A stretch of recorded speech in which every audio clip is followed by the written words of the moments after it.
to podcasts. And now we're turning our attentions to a great program that's happening at the Meridian-Lauderdale Co Public Library or within its system. Joining us today to tell us a little bit more is Liz Jolly. She is the program coordinator. Hey, Liz. Hey, how are y'all? We are doing well, and I am so excited to hear about this program. And it's taking the library, and the way I see it is you're expanding the library's opportunity by taking books outside of the library and putting them in more community places so that people in the community can sort of reach them. So set the stage with us. How did you guys end up helping a laundromat host library books? Okay, so the Mississippi Library Commission in Jackson, they sent us an email application saying, hey, we have this grant that you can apply for a laundromat to receive these wash, dry, read material kits. And it's to set up a reading corner inside laundromats within Mississippi. And I said, okay. I asked my director, I was like, hey, do we want to do this? Or she asked me, and I was like, yeah, I think this would be a great opportunity. So I had to do some research because in order to be eligible for the grant, we had to have a prearranged partnership with a laundromat.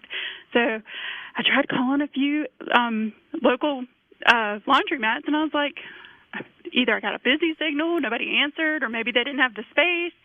And a friend of mine said, hey, why don't you try the My Family Laundromat on 19th Street? And I said, okay. So I called Gregory Tail, and he said, yeah, he'd love to. He loves giving back to the community. So there was that. And then I had to fill out the application part, and that consisted of, it asked you some questions like, why does your community need this? And describe a successful wash, dry, read program and describe your publicity plans. So I filled out that information on the application, and I submitted it to the Mississippi Library Commission. We get an email back saying, hey, you've been approved. Congratulations, you've got the grant. And from there, we picked up the materials in Jackson, come back to Meridian. I put our stamp on everything like we were supposed to. And I believe that was mid-February that we were able to pick up the kits. And come the end of February, we were able to, Gregory Tail and I met up at his My Family Laundromat and set up that material. And the rest is history, huh? The rest is history, yes. Well, this opens the door and opportunity because when you think about it, I mean, literacy is so important. And then giving kids any and ample opportunity to read is also important. And you start to think about, well, where are people spending sort of idle time, right? Like, where are they having to go? And so did you learn a lot within your community there, Liz, about how many families maybe hang out at the laundromat for, I guess, at least, 45 minutes to an hour or more at a time on any given day? That's actually one statistic I was not able to look up. I trust me, I looked up how many families use laundromats, and it just didn't give me like a direct answer, and I may not have been looking in the right place. But I did find out, what the reading, and you would think working at a library I would know this, what the percentage of reading is in Meridian. I found out that only 26% of the elementary students in Meridian tested at or above the proficient level for reading, and only 17 of middle school students tested at or above the proficient level for reading in Meridian. So I was like, hey, this is something our community needs.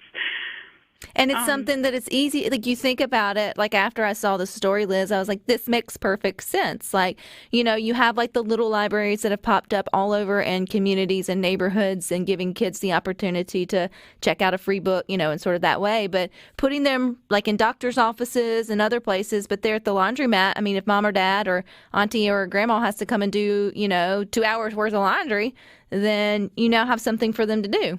Exactly, because, growing up, we didn't have this. They may have had the little games that you could play with, but that requires quarters and stuff. And now that we have this reading corner, kids, it encourages them to pick up that book and say, hey, I'm going to read this. It also encourages parents and grown-ups to read with their kids as well. Well, there's nothing else to do while the towels are tumbling dry. Let me tell you that, Liz. It's better to go down, a book or a fairy tale or something like that than sit there and watch the four walls. How has Gregory mentioned how the community has responded to the little library there in the Wash Dry Read program? Oh, He has sent some pictures within like the first week. Kids were picking up books, and he would send me pictures of them, and I'm like, these are wonderful. So as far as I know, we've gotten some pretty good feedback from having set it up in his facility.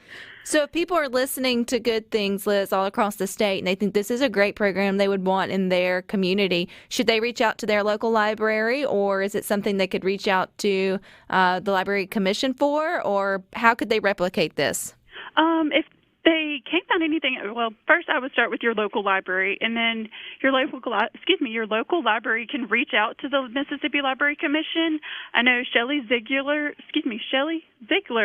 is a library consultant that she's our direct contact for the Wash Dry Read program. So I would definitely reach out to her if the local library needs somebody to set that up for them. And then, too, Liz, we're coming into the summer, and I feel like sometimes our local libraries are completely overlooked as things to do with our kids if we're staying home with them, or if grandparents have their grandkids for a period of time. As the program coordinator, and I know several others throughout the state, y'all work hard at coming up with creative and fun things to do throughout the year there at the library. Remind us what a resource of fun activities you guys are for the community.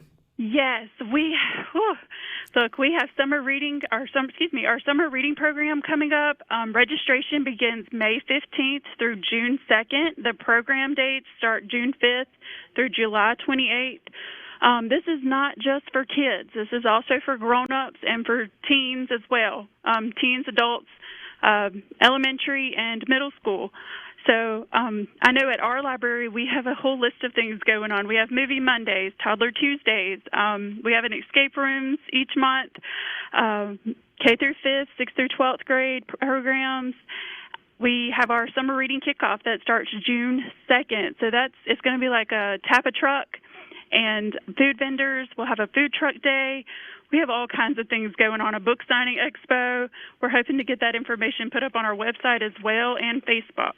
Every local library just goes above and beyond with their things that they have to do, their events, and then just the smaller things throughout the day if you want to get out of the heat or just switch things up. And then, too, Liz, remind us I think it's the little acorn card, and I know it's what it's called or something of that nature here, where kids can get their first library card. I think this is a big deal, and every kid should have a library card. So how does that work? So if you can get a library card when you're age 5 here at the Meridian-Lauderdale County Public Library. So mom or dad or your grown-up guardian can come in, bring their ID. You can also do this online. Bring your ID or scan your ID to our website. There's an application on our website, if I'm not mistaken. You would need your ID and, I believe, one proof of residency. And for the child, possibly have like a birth certificate or Social Security card so that way we know, hey, that's you. And we'll take a photo to go with your library card. Don't worry, nobody will ever see it but us. That's in case your card's stolen or lost, and we're able to say, hey, that's not you using that library card. But yes, and it's free for residents and local residents, as far as I know. Yes. And if not, it's a very small fee, but I think it's free. And you have grace upon grace upon grace for returning books with the little acorn card for sure, because sometimes kids do forget. We had one that was like 3 years old there, Liz, wow. And she thought she was going to get arrested when I sent her back in to return it because we had moved and it was the whole pandemic and everything. And they were very kind to her and just thanked her for giving it back. But you should do it in a responsible and timely manner. But even if you don't, y'all still want them back. Yes. Now, I know that our library, we do offer a 3-day grace period because we do understand that you're going to be late. We're hoping to maybe work out like a fine for or something like that, like you turn in your books if you say they're late or a year late or so. Yes. Oh, yes. It was very kind. They were very kind to her for that. But I think every kid should have their library card. I think it just teaches responsibility, and it's a lot of fun as well. And if they want to go and see what all's going on there at your library, Liz, or learn more about the Wash Dry Read program, where do they go? Okay, for the Wash Dry Read program, I would definitely, if you don't want to reach out to me or the local library, you can definitely reach out to Shelley Ziegler. She's with the Mississippi Library Commission.